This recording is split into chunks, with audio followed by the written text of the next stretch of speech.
벌써 마지막 시간이네요. 네. 자, 앞에 세션들 다 도움 되셨습니까? 네, 감사합니다. 노드.js하고 노드.js만 이렇게 4시간 동안 하는 세션들만 모아놓은 이런 세미나도 굉장히 귀한 시간이었다라는 생각이 듭니다.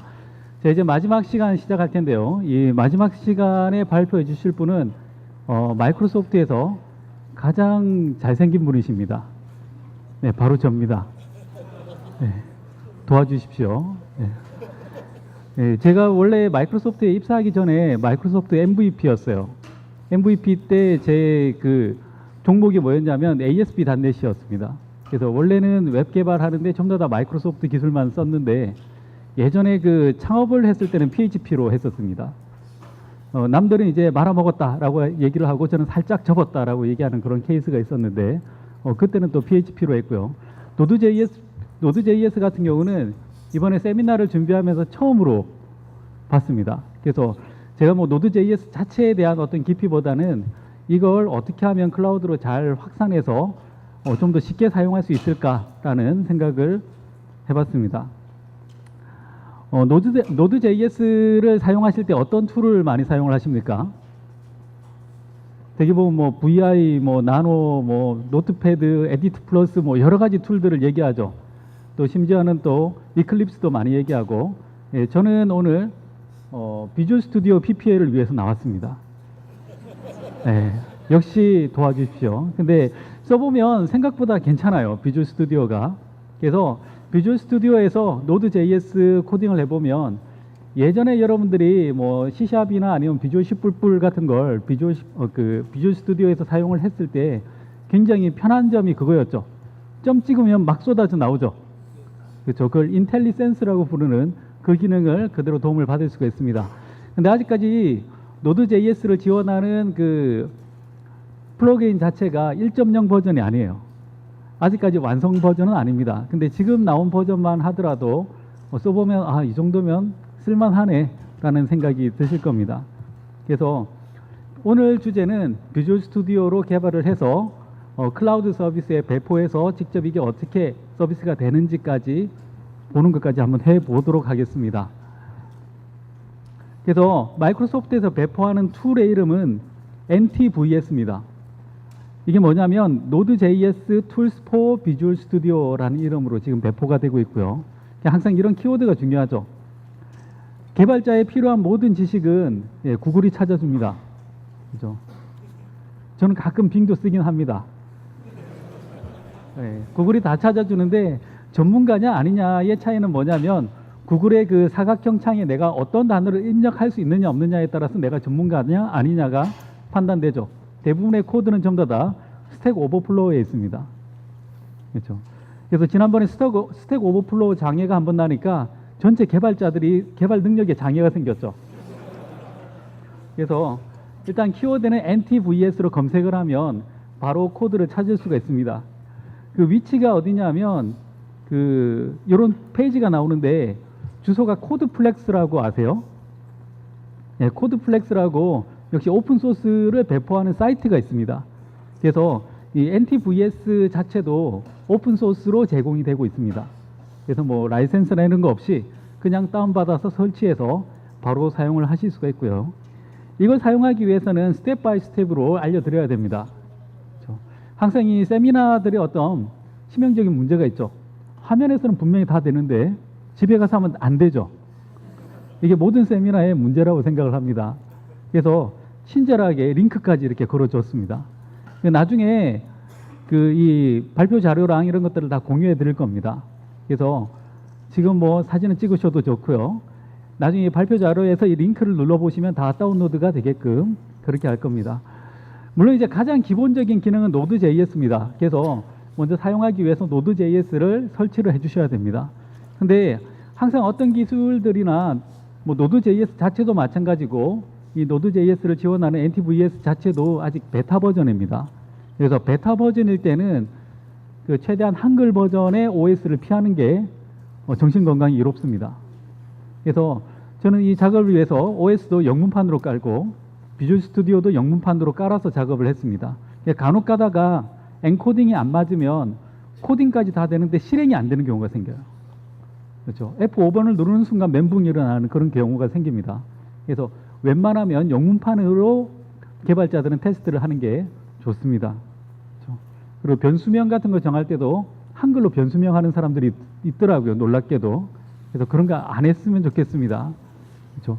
주소도 JUSO 이런 거 하지 마세요. 그냥 어드레스라고 해주시면 됩니다. 자, 두 번째로 비주얼 스튜디오를 다운받으시면 됩니다. 여기 링크에 가서 다운받을 수가 있고요. 여기 보면 뭐 트라이얼 버전도 있고 프리 버전도 있습니다. 그래서 프리 버전 같은 경우는 저작권 없이 어디에서나 쓸 수 있는 버전이 있고요. 트라이얼 버전 같은 경우에는 그 나중에 보면 이 코드를 분석하고 프로파일링 할 수 있는 기능까지 들어가 있는 버전이 있습니다.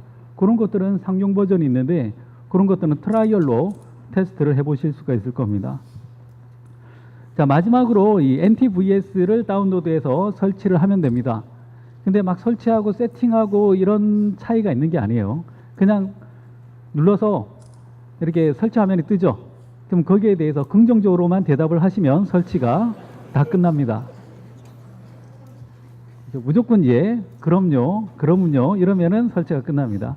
항상 한 가지 차이가 뭐냐면 이제 자바 쪽이나 아니면 이클립스나 이런 것들은 제일 처음 환경 설정하는 데 한나절 가죠. 여기는 이제 깔고 나서 그 다음에 공부하는 데 시간이 좀 더 걸립니다. 그래서 들어가면서 울 거냐 나오면서 울 거냐 그 차이죠. 그래서 일단은 설치하는 것 자체는 굉장히 쉽습니다. 그리고 가급적이면 영문판에서 테스트를 하는 게 좋다라고 말씀을 드렸습니다. 자, 그래서 바로 데모에 들어갑니다. 이 비주얼 스튜디오에서 NTVS를 어떻게 사용하는지 이미 설치는 어려운 게 없으니까 그냥 긍정적으로 대답을 해서 설치를 하시고, 자, 비주얼 스튜디오를 제가 띄워놓은 게 있는데 이걸 일단 닫고요.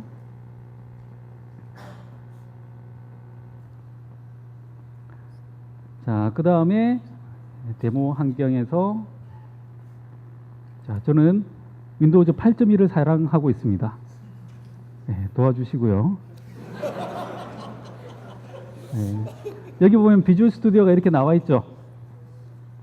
자, 이렇게 실행을 시키면 바로 비주얼 스튜디오가 떴습니다. 굉장히 친숙한 화면이죠. 네, 침묵 시비하지 마십시오. 네. 자, 여기에서 New 눌러서 이렇게 프로젝트에 들어가시면 이렇게 이건 비주얼 스튜디오에 있는 기능이 아니라 줌이시라는 유틸리티를 깔면 F1 누를 때 이렇게 화면이 확대됩니다. 나중에 여러분들이 오늘 세션을 잘 듣고 돌아가서 전파 교육하실 때 사용하시면 좋을 것 같아요. 비주얼 스튜디오 참 좋더라 이런 얘기를 하시면 됩니다. 자, 여기 보시면 제가 환경이 세팅된 상태에서 자바스크립트 쪽의 프로젝트에 들어가면 이런 프로젝트들이 이미 생성이 되어 있습니다. 자, 기존에 있던 Node.js 프로젝트에서 가지고 와서 프로젝트를 생성할 거냐라는 게 하나가 있고요. 다음에 처음부터 만들 텐데 이제 콘솔 애플리케이션을 쓸 거냐, 아니면 웹 애플리케이션을 사용할 거냐, 혹은 익스프레스 애플리케이션을 만들 거냐 이런 것들이 다 정해져 있습니다. 그래서 이걸 클릭하면 기본 코드가 생성된 채로 시작이 된다는 거죠. 그렇죠. 근데 여기까지도 안 가고 정말로 내 PC에 이 환경이 제대로 세팅이 되었느냐 그런 걸 테스트 해보고 싶으면 굳이 프로젝트를 안 만들어 보셔도 됩니다. 이 상단 메뉴에 뷰라고 있고요. 이 뷰에서 Other Windows에 가보시면 이런 게 있습니다. Node.js Interactive Window라는 게 있어요. 자, 여기 아래쪽에 보시면 이렇게 창이 나왔죠. 그렇죠. 이 창에다가 누구나 할 수 있는 거 Node.js를 한다면 누구나 한 번쯤 쳐봤을 console.log에 Hello World. 자, 실행됐죠. 그렇죠. 이것만 가지고도 일단은 Node.js가 제대로 실행된다는 걸 확인할 수가 있습니다. 그래서 나중에 여러분들이 코딩하는 중간중간에 결과가 예측이 필요하다. 이때 이런 거 쓰면 어떻게 될까라는 건 바로 이 Node.js 인터랙티브 윈도우에서 간단한 코드를 입력해서 바로바로 확인을 하실 수가 있습니다. 자, 이제 프로젝트를 제가 하나 만들어서 보여드릴게요. 자, 여기서 New 프로젝트를 띄우고요. 자, 먼저 이 Node.js 콘솔 애플리케이션을 이렇게 하나를 만들어 볼게요. 자, 이름은 Node.js 콘솔 앱 1이라고 되어 있는데 이름을 고치지 않고 바로 확인을 눌러 보겠습니다.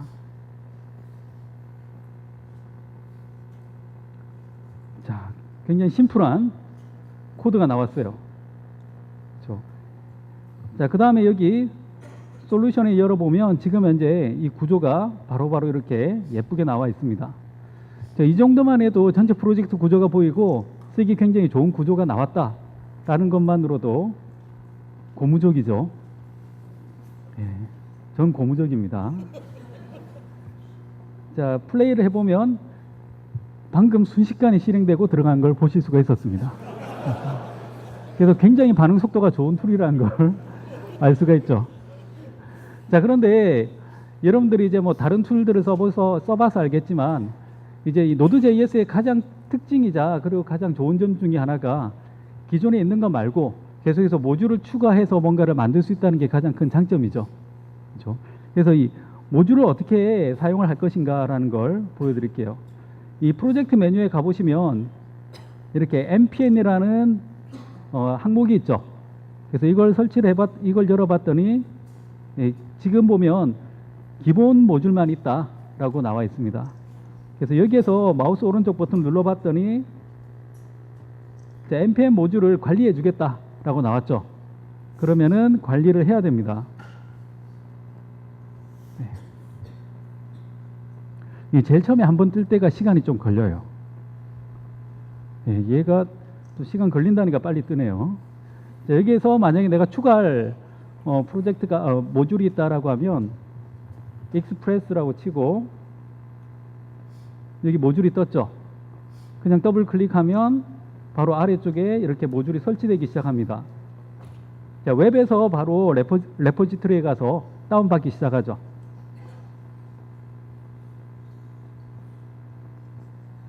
그냥 이 모듈만 다운받는 게 아니라 이 모듈에 디펜던시가 있는 모듈까지 한꺼번에 다 다운로드를 받아줍니다.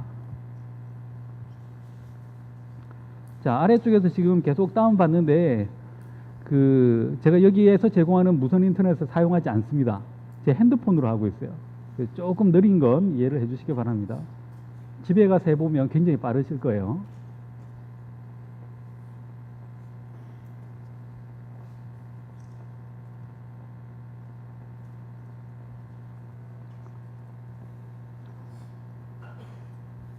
자, 다운받는 동안 다음으로 넘어갈게요.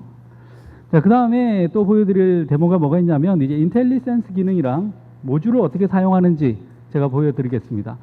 보통 작업할 때 뭐 server.js 아니면 app.js 파일에다가 모든 걸 다 때려 넣지는 않죠. 그죠? 계속해서 페이지를 분리시킵니다. 그래서 여러분들이 커스텀 모듈을 만들기도 하는데 자, 일단은 여기는 클로즈 시키고 자, 여기서 새로 추가를 해볼게요. add 눌러서 new 아이템을 선택을 해보면 여기 자바스크립트 파일이 있습니다. 그래서 자바스크립트 파일을 추가하는데 파일의 이름을 제가 mymodule.js라고 파일을 하나 만들었습니다. 자, 여기에서 글자 크기를 한번 키워 보겠습니다. 마우스 휠을 사용하면 글자 크기를 조절할 수 있고요. 이 초기 버전에는 버그가 있었어요. 글자를 키우면 옆에 스크롤바도 같이 커지는 버그가 있었습니다. 그래서 스크롤바가 가래떡만한 사이즈가 나오기도 했어요. 아주 초창기의 일입니다. 굉장히 친숙한 툴이죠. 여기에서 모듈을 자, 드디어 인텔리센스가 나오기 시작하죠. 그렇죠? 자, 여러분들이 굉장히 광활한 공간에서 그냥 홀로 코딩했던 게 아니라 인텔리센스에 의해서 도움을 받으면서 코딩을 할 수가 있습니다. 자, 리턴. 자, 아무거나 리턴을 하고 닫았습니다. 자, 이렇게 해서 우리가 모듈을 하나 만들었어요. 그렇죠? 모듈은 이런 형태로 나왔고요. 자, 그러면 이걸 우리가 원래 사용했던 app.js. 자, 여기도 글자를 키워서 여기에서 저 모듈을 불러내고 싶어요. 자, 불러낼 때는 어떤 명령을 사용합니까? 그렇죠? 여기에서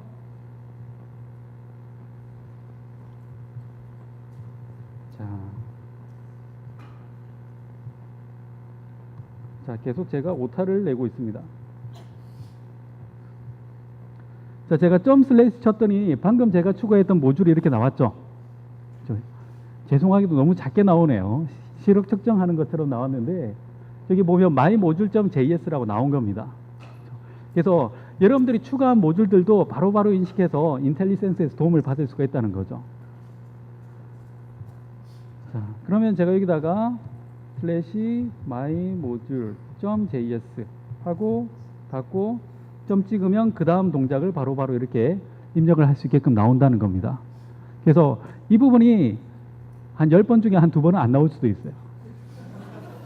아직까지 베타 버전이에요. 예, 좋은 핑계거리가 있죠. 베타. 그래서 여러분들이 그냥 메모장에 타이핑하는 것보다는 훨씬 더 도움을 많이 받을 수가 있습니다. 이만큼만 해도. 예. 자, 그 다음에 제가 모듈까지 보여드렸는데 이번엔 또 다른 프로젝트를 하나 만들어서 보여드릴게요. 이거 말고 뉴 프로젝트에서 자, 이번에는 Node.js의 그 웹 애플리케이션을 한번 만들어 보겠습니다. 자, 당연히 저장은 안 하고 자, 웹 애플리케이션을 만들자 기본적으로 자, create 서버 해서 HTTP로 서버 만드는 코드가 자동으로 생성되어 있는 게 보이죠. 여기서 만약에 뭔가는 모르겠는데 HTTP 서버를 하나 create 서버에서 만들고 그다음에 컨텐츠 타입 해서 이건 텍스트로 나간다 라고 돼 있고 화면에는 그 유명한 헬로 월드가 나가죠. 자, 이걸 우리가 실행을 시키면 어떻게 나오기를 기대합니까? 웹 브라우저가 뜨면서 웹 서버가 실행되고 브라우저 안에 결과가 나와야 되겠죠. 그래서 이걸 실행을 시켜보면 자, 이렇게 헬로 월드가 나오는 게 보이죠. 그래서 코드 치고 저장하고 올리고 웹 브라우저에서 F5번 누르고 이런 것들을 우리는 전문용어로 삽질이라고 합니다. 여기서는 이제 그냥 F5번만 누르면 여기까지 올 수가 있다는 거죠. 자, 그런데 뭐 이게 제대로 실행되는 거가 궁금하다라고 하면 여기서 이런 코드를 네, 콘솔을 입력하고 여기다가 로그에다가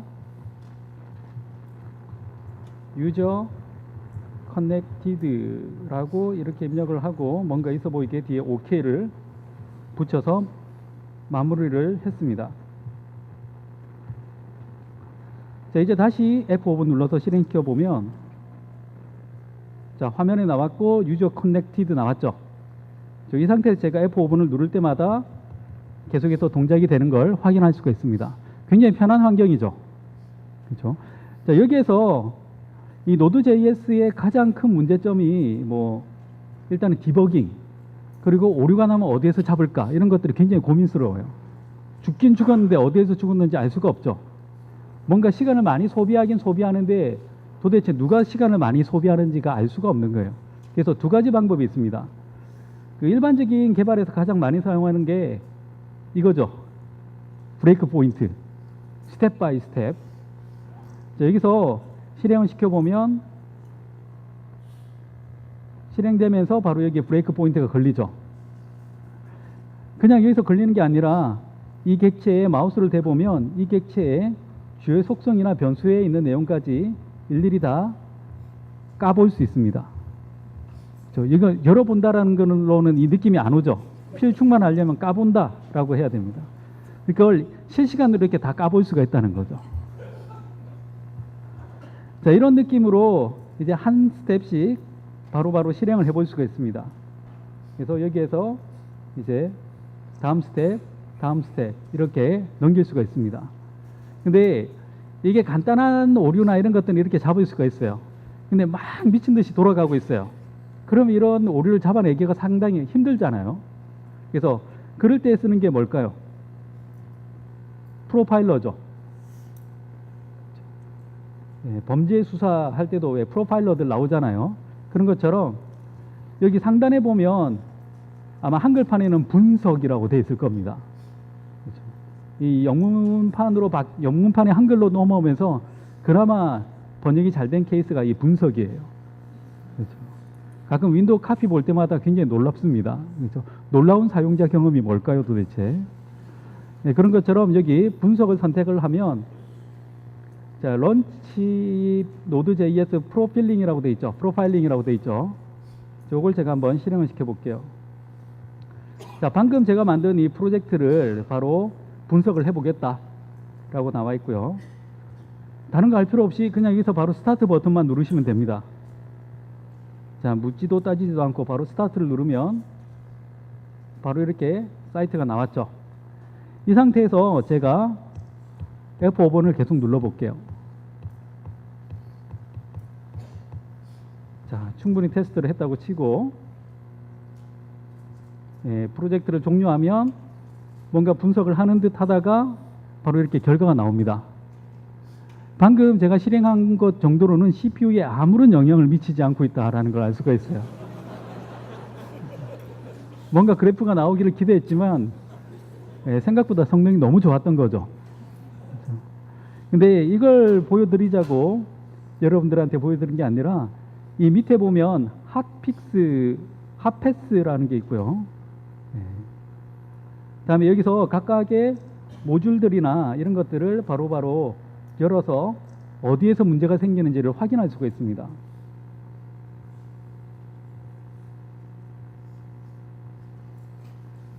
자, 아직 베타고요. 가끔 안 열릴 때가 있어요. 자, 일단 여기 있는 이 퍼센트라도 먼저 보시기 바랍니다. 분명 집에서는 열렸는데 판교가 멀긴 뭔가 봅니다. 자, 아무튼 이렇게 프로파일링이 가능하다라고 말씀을 드렸습니다.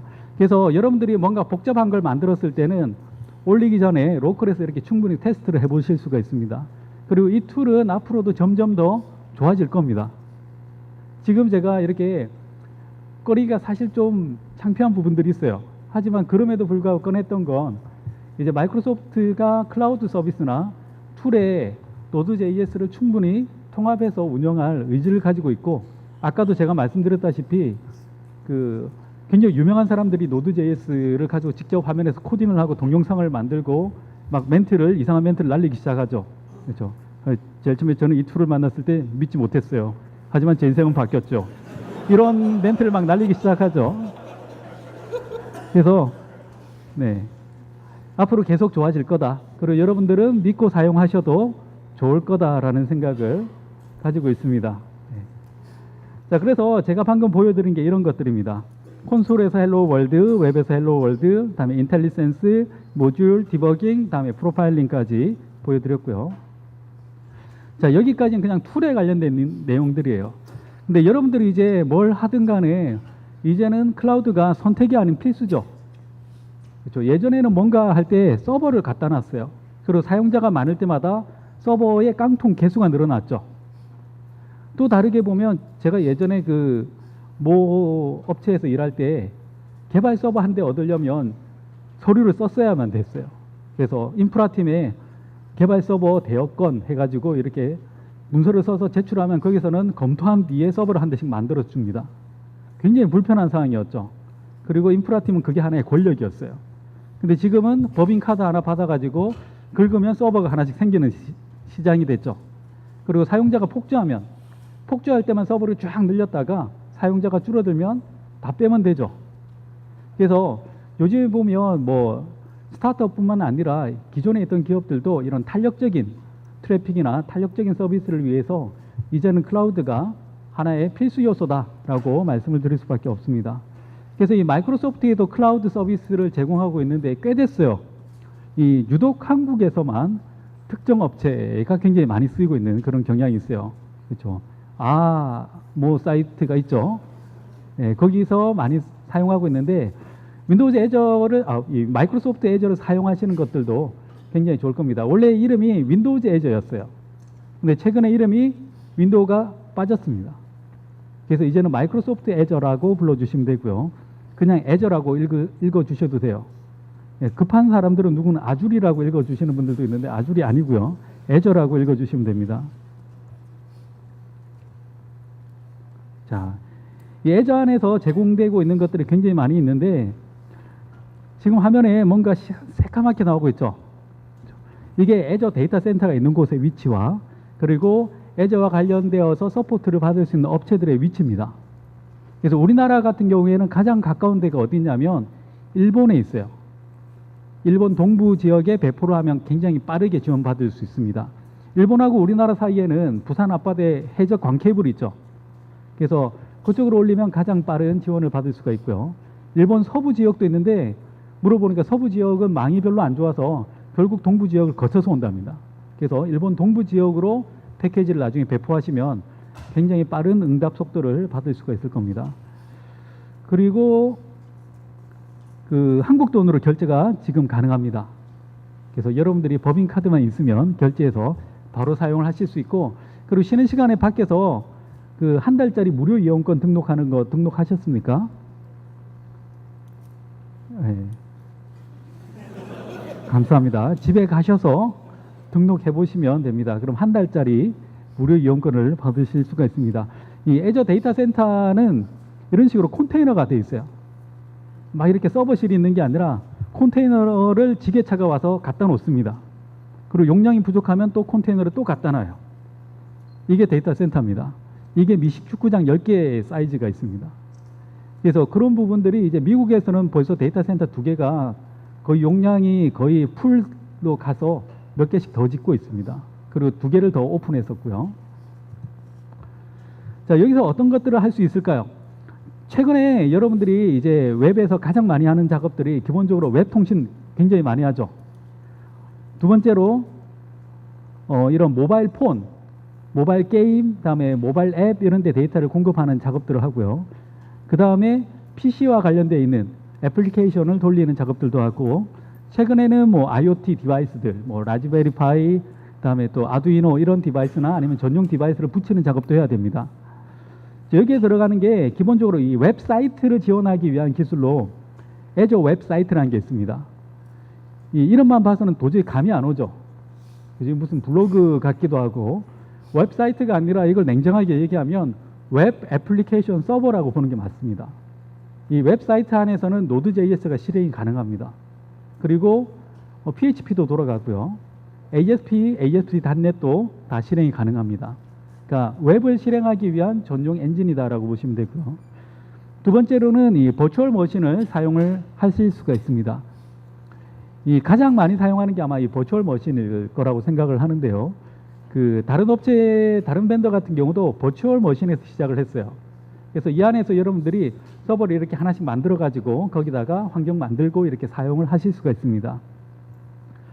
다음에 또 해야 되는 게 이제 앱 같은 거 지원하기 위해서 모바일 서비스도 지원을 하고 있습니다. 이거 국내에서는 바스라는 이름으로 많이 알려져 있죠.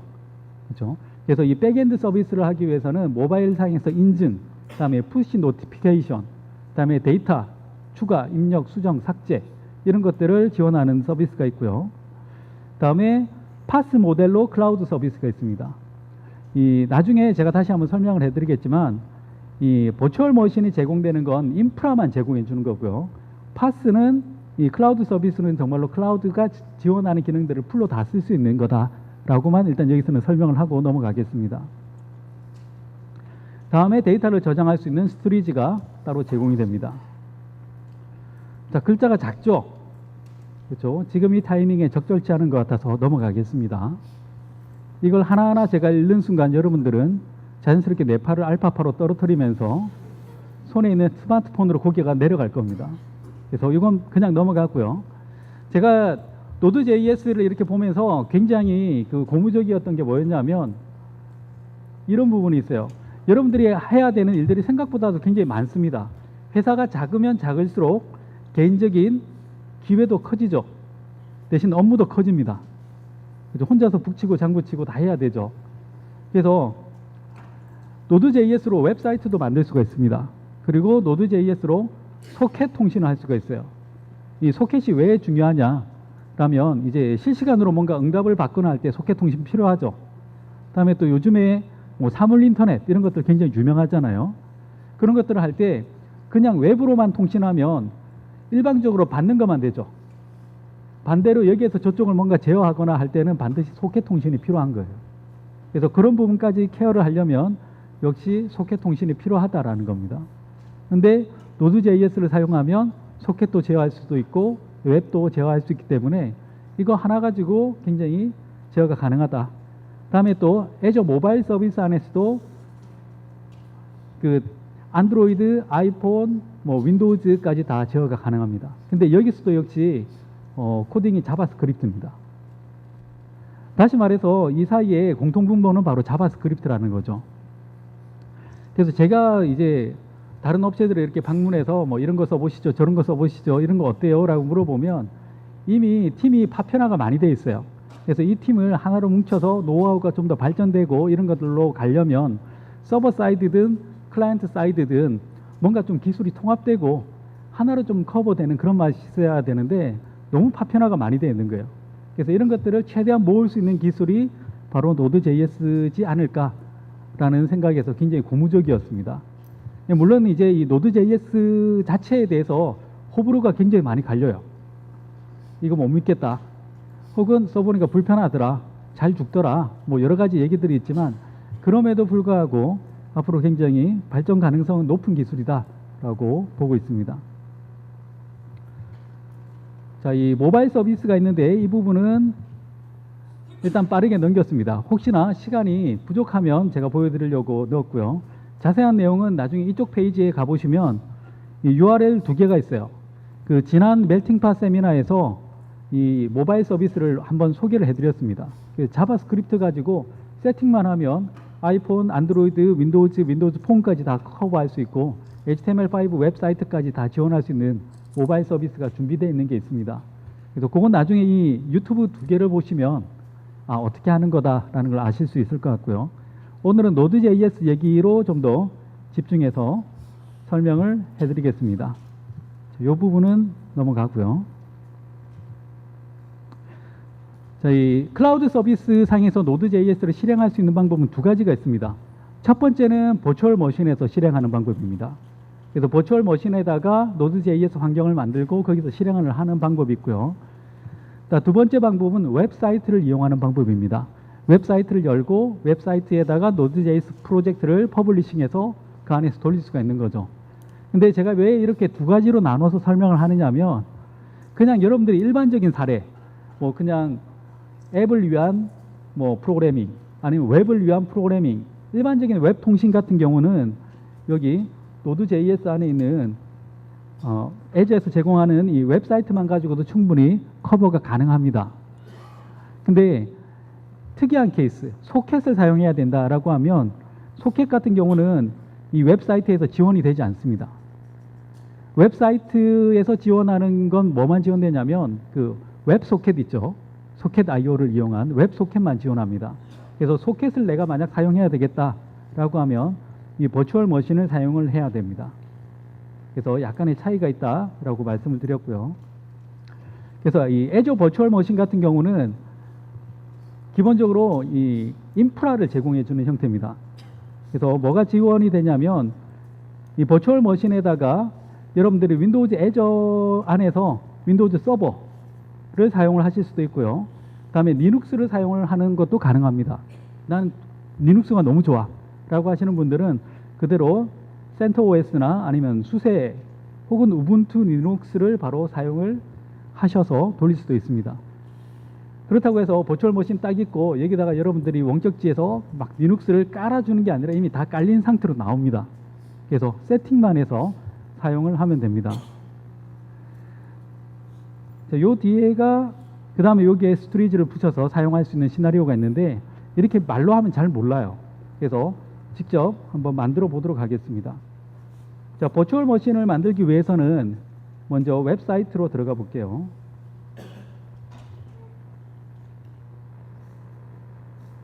자, 일단 닫고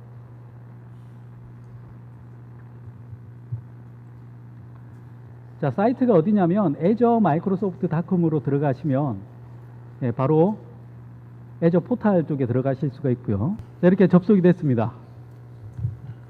자, 여기서 상단에 보시면 이렇게 포탈이라는 메뉴가 있습니다.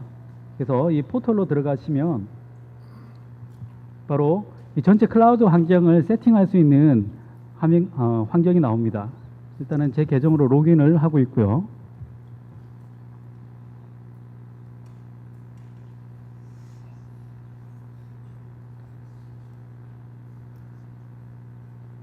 나올 거예요. 나왔네요. 여기 포탈에 보시면 이제 제가 사용할 수 있는 환경들이 이렇게 쭉 나와 있습니다. 여기 보시면 방금 제가 설명해 드린 웹사이트도 있고요. 다음에 가상 머신도 있는데 지금 가상 머신 하나도 없다고 해요.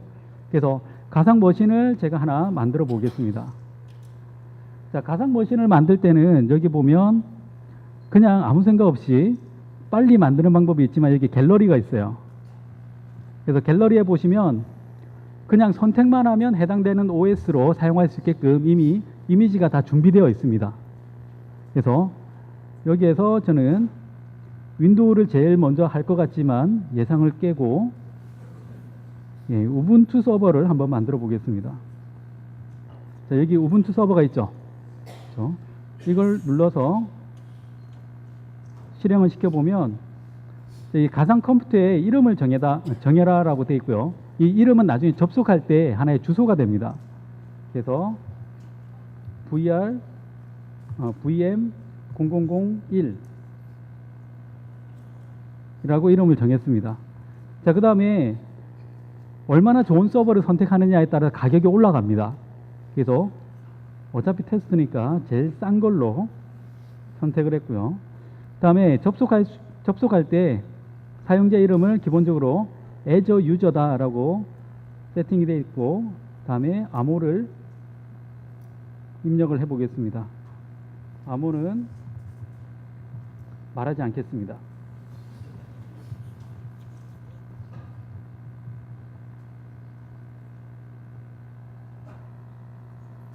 자, 여기까지 하면 이제 준비가 다 됐어요. 자, 그 다음에 어디에다가 배포할 건가를 나오는데, 브라질은 이상하네요. 자, 일본 동부가 여기서는 제일 빠르다라고 제가 설명을 해드렸고요. 일본 동부에 한번 가보겠습니다. 뭐 실제로 가보기는 지금은 어렵지만 데이터 센터는 이용해 보겠습니다.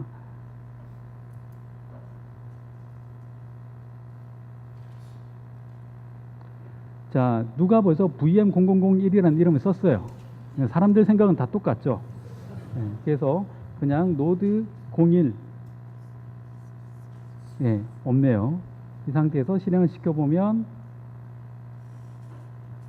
이때부터는 이제 긍정적으로 대답을 하시면 바로 여기 보시면 바로 시작 중 나와 있죠.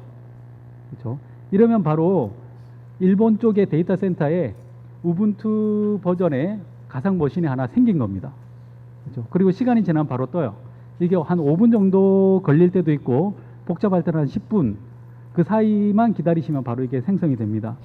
자, 이 상태에서 제가 하나를 더 만들어 볼게요. 자, 새로 만들기에서 가상 컴퓨터의 갤러리에 가서 이번에는 윈도우 서버를 한번 만들어 보겠습니다. 그렇죠? 이번에는 노드 02라는 이름으로 역시 제일 싼 걸로 해서, 자, 그 다음에 사용자 이름을 뭘로 할까요? Azure 유저, 패스워드는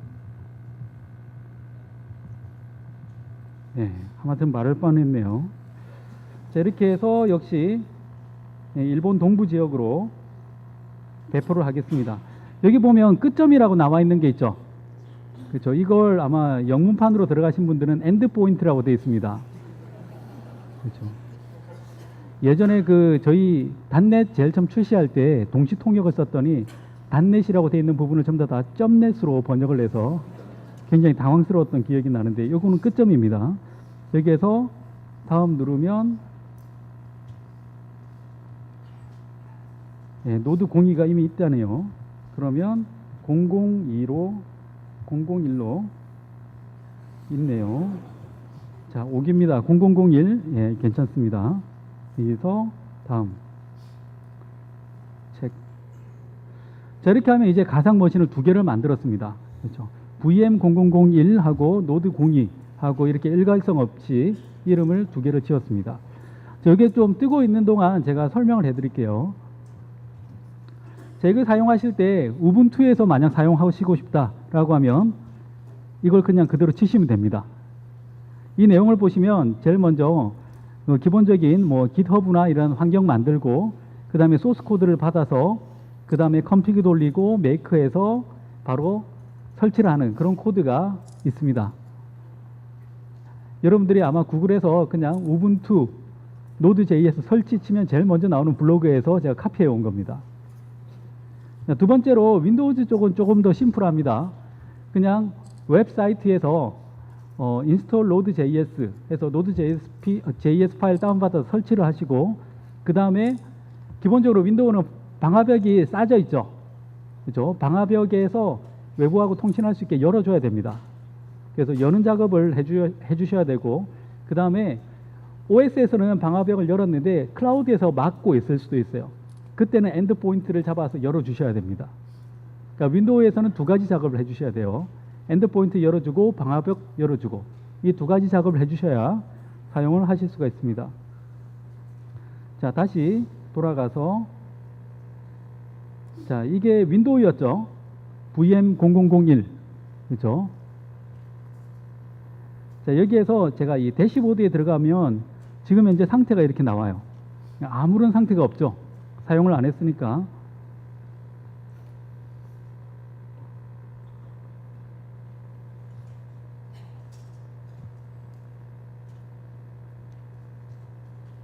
자, 다음에 노드 02 같은 경우도 지금 계속 시작 중이다 라고 나와 있고요.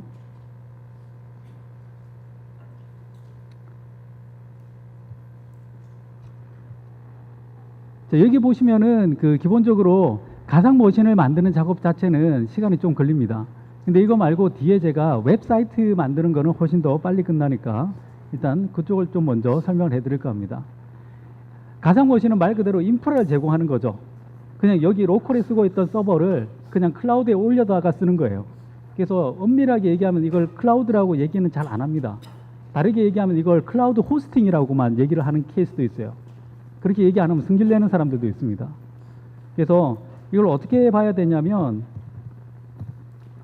자, 기본적으로 여러분들이 어떤 데이터 센터에서 작업을 할 때는 하드웨어 있고 그 위에 가상화 올리고 그 다음에 OS가 가고 방화벽 설정하고 데이터하고 애플리케이션을 이 위에 올리는 작업들을 합니다.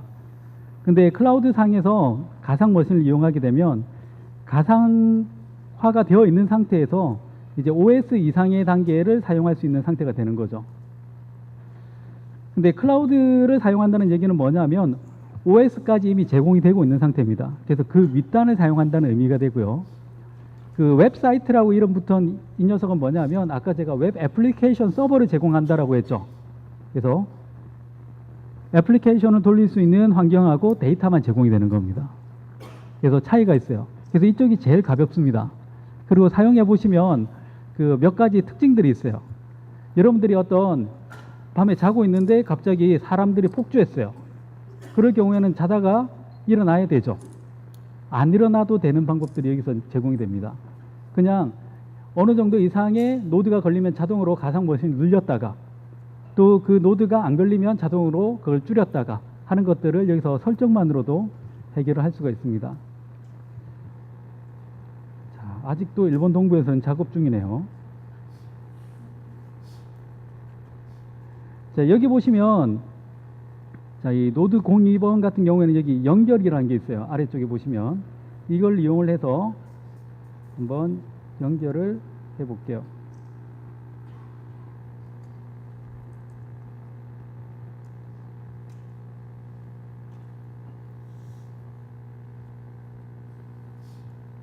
자, 아직 저쪽 서버가 준비가 덜 돼서 연결이 안 될 수도 있습니다. 이 얘기를 하는 이유는 미리 실드를 치는 거죠.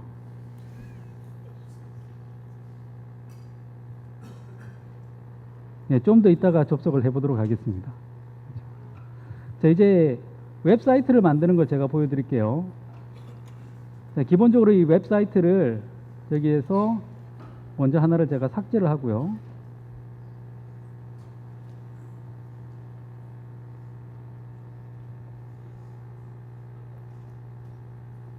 자, 웹사이트를 선택하고 빠른 생성 눌러서 URL을 node test 01이라는 이름으로 하나를 만들어 보겠습니다.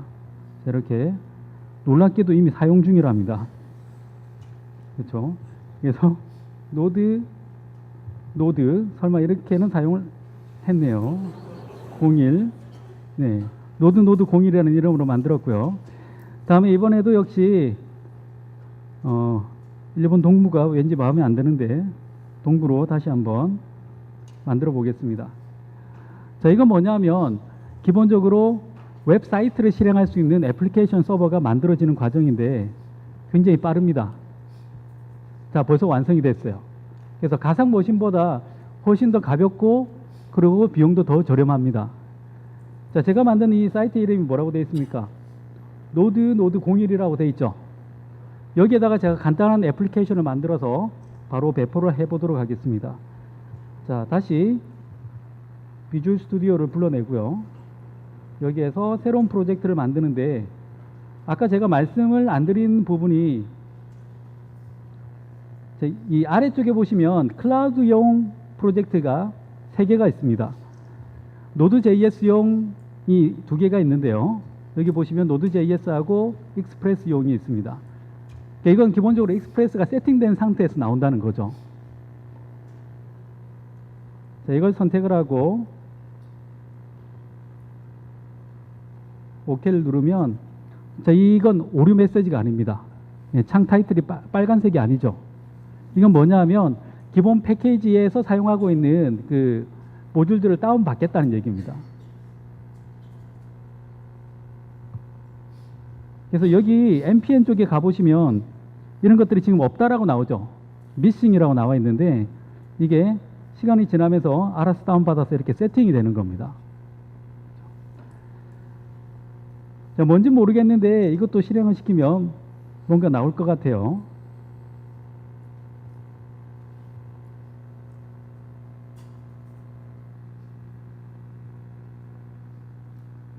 자, 이렇게 간단하게 Welcome to Express라는 메시지가 나오는 페이지입니다. 자, 이걸 만약에 애저에다가 내가 배포를 하고 싶다라고 하는 경우에는 여기 아까 전체 솔루션을 봤던 이 솔루션 익스플로러에서 마우스 오른쪽 버튼을 클릭해 보시면 여기 퍼블리싱이라는 게 있습니다. 요걸 선택을 하시면 배포가 됩니다. 어떻게 배포가 되냐?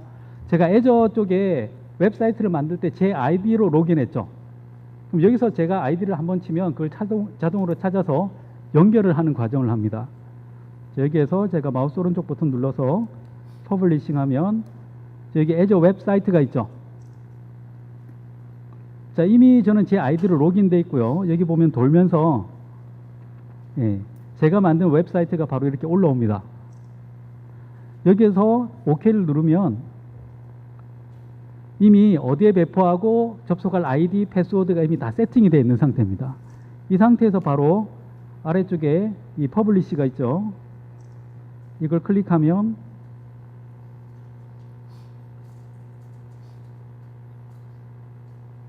바로 배포가 됩니다.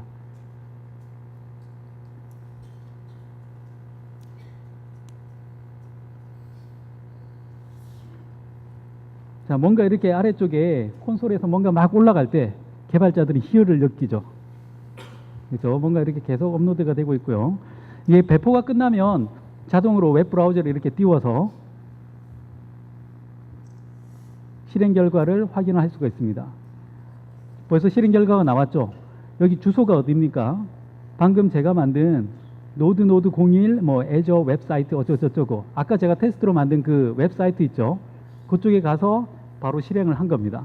자, 배포되고 실행되고 이런 것들이 한꺼번에 끝났어요. 이걸 이렇게 하실 수도 있고 아니면 뭐 기존에 사용하던 Git이나 아니면 또 마이크로소프트에서 제공하고 있는 뭐 ALM 툴인 뭐 팀 파운데이션 서버 같은 걸 이용해서 배포하는 것도 가능합니다. 근데 이게 제일 편하더라고요. 제가 해보니까. 이렇게 배포를 할 수가 있고요. 배포한 다음에는 뭘 할 수 있냐면 방금 제가 이 웹사이트에 배포를 했죠. 그래서 이걸 이렇게 눌러서 들어가 보면 대시보드가 있습니다. 그래서 대시보드에 보면 아무것도 없네요. 실행한 내용이 거의 없기 때문에 여기서 지금 모니터링이 안 되고 있습니다. 여기 보시면 기본적으로 여기에 연결에 필요한 문자열 아니면 연결에 필요한 프로필 그다음에 뭐 증명 같은 걸 다시 다 설정할 수 있는 것들이 있고요. 아마 이런 부분들은 거의 설정할 이유가 거의 없을 것 같은데, 여기 모니터링에 보면 전체 이 웹사이트에 대한 내용들을 확인할 수가 있습니다. 그래서 CPU 시간이 딸리는 건지 아니면 네트워크 부하가 걸리는 건지 이런 것들을 확인을 하실 수가 있고요. 아까 제가 말씀드린 것 중에 여기 크기 조정이라고 있어요. 크기 조정이 뭘까요? 이거가 뭐냐면 탄력을 주는 겁니다. 사용자들이 폭주하면 자동으로 서버 개수를 늘려주는 거예요. 그리고 사용자들이 빠지면 다시 서버 개수를 줄여줘야 되겠죠. 이게 클라우드를 사용하는 이유가 될 거지 않습니까? 그래서 그런 것들을 사용을 할 때 여기에서 내가 인스턴스를 얼마나 사용할 것인가, 공유하고 뭐 기본하고 표준하고 몇 가지가 있고요. 다음에 시간에 따라서 이걸 조절을 하실 수도 있습니다. 기본적으로 특정 시간에는 어떻게 하고 특정 시간에는 이걸 줄이고 하는 것들을 할 수가 있습니다. 이게 무슨 얘기냐면 사용자가 폭주하더라도 이 서버가 늘어나는 데는 또 시간이 걸리겠죠. 그래서 특정 시간에는 미리 좀 넉넉하게 준비를 하고 있는다든지 하는 겁니다. 밤에는 거의 사람들이 사용을 안 할 거 아니에요. 그럴 때는 확 줄여놓고 시작을 하는 겁니다. 다음에 여러분들이 이제 또 실수하기 좋은 것 중에 하나가 여기 구성 쪽에 가보시면, 구성 쪽에 가보시면은 기본적으로 웹 소켓을 사용을 할 때 뭐 소켓 IO 같은 거 이용해서 웹 소켓 사용할 때 기본적으로 막혀 있습니다. 이게 허용이 안 돼 있어요. 그래서 웹 소켓을 사용할 때는 반드시 여기 설정을 선택을 해 주셔야 웹 소켓이 먹힙니다. 그래서 이 웹사이트라는 건 애플리케이션 서버고, 서버 자체가 우리가 생각하는 그 물리적인 깡통의 서버가 아니라 이게 하나의 그 클래스가 있고 인스턴스가 막 나오듯이 여러분들이 필요할 때마다 얼마든지 복제해 냈다가 줄였다가 이렇게 탄력적으로 운영하는 게 가능하다라는 얘기를 해드렸습니다. 자, 그래서 여러분들이 이런 작업들을 할 때는 비주얼 스튜디오에 또 하나 설치해 주셔야 되는 게 있어요. 애저 쪽에 관련되어 있는 작업을 할 때는 Azure Tools for Visual Studio를 설치를 해주시면 됩니다. 그래서 이것도 이 주소에 가서 다운로드를 받으시면 됩니다. 기본적으로 여러분들이 이제 한 가지 실수하기 좋은 것 중에 하나가 이 파스라는 모델, 클라우드라는 거에 대해서 아직 쉽게 와닿지 않은 분들이 있어요. 보통 우리가 작업을 할 때 버추얼 머신이나 이런 것들을 사용하실 때는 이런 식으로 작업을 많이 합니다. 버추얼 머신이 여러 개 있고 아니면 물리적인 서버를 여러 대를 놓고 써요. 그리고 그 중에 한 대에다가 데이터베이스를 놓고 작업을 합니다. 근데 이런 경우에는 이 버추얼 머신들은 장애만 없으면 100년이 가도 그냥 그대로 있어요. 근데 클라우드 환경에서 사용한다는 건 뭐냐면 이런 느낌이 아니라 클라우드 서비스를 이용한다라는 얘기는 이 클라우드 서비스들이 여러분들한테 동의를 받지 않고 한 번씩 자동으로 리부팅 될 수 있다는 얘기가 됩니다. 이건 뭐냐면 보안 패치가 나왔다, 혹은 이상한 동작을 한다라고 하면 전체 클라우드를 관리하는 애가 이걸 자동으로 리부팅 하거나 아니면 보안 패치를 적용하거나 하는 것들을 할 수가 있다는 겁니다. 그 순간 그냥 리부팅이 되는 게 아니라 초기화돼요. 그러니까 이 안에 뭔가를 저장을 한다든지 하면 그 순간 다 날아가는 겁니다. 그래서 클라우드 작업을 하실 때는 여기에다가 뭔가를 저장을 하시면 안 돼요. 하마터면 개콘의 멘트가 나올 뻔했습니다. 안 됩니다. 그래서 여기에다 저장을 하면 싸그리 날아가는 수가 생겨요. 그래서 어떤 분들은 클라우드 서비스를 쓰다가 데이터가 날아갔다고 항의하시는 분들이 있는데 그건 잘 모르고 쓰시는 겁니다.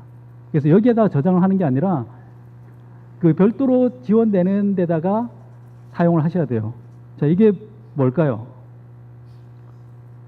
모노노케 힘에 나오는 사슴신이죠. 사슴신의 역할이 생명을 주기도 하고 생명을 걷어가기도 합니다. 이 전체 클라우드를 관리하는 그 서비스 자체도 똑같은 역할을 해요. 버추얼 머신에 생명을 주거나 받거나 하는 것들을 임의로 막 합니다. 그래서 데이터를 저장할 때는 버추얼 머신에 저장을 하거나 할 때는 괜찮은데 클라우드 서비스를 이용할 때는 거기다 저장을 하시면 안 되고요. 별도로 제공되는 서비스에다가 저장을 하셔야 됩니다. 그게 클라우드 상에서 데이터베이스를 사용할 때 별도로 뭐 버추얼 머신을 하나 만들고 그 안에 MySQL 같은 데이터베이스를 포팅해서 사용을 하든지 아니면은 애저에서 제공되는 SQL 애저라는 데이터베이스가 제공되고 있어요.